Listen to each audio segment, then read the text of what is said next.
Himni lo theng trin ma se Johnny in gan kha le tri Lungai na le mangan na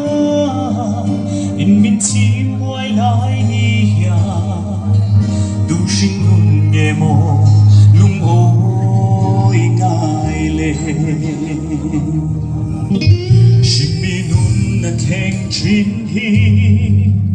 Gan rele ruata ni lo Zako pa pathiam nge chu Rau min rel satu ani Gan pui thiam Krista zara Amma chu gan pa ni Mang ngai top lawa Mang ngai tu che Chỉ bay ca bu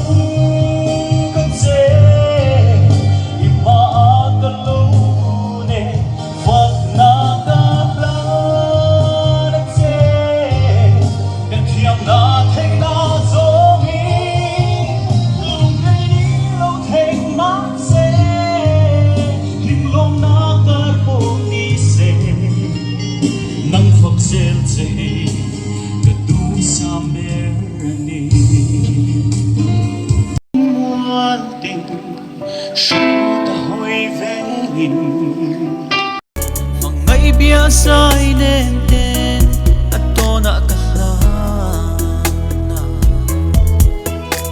Maselela yarwalo di insang si Mga itulong layat tanzong at nangeye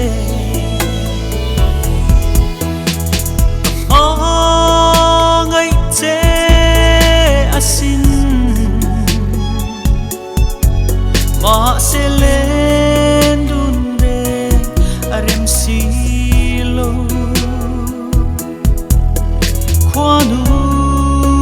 ruat lo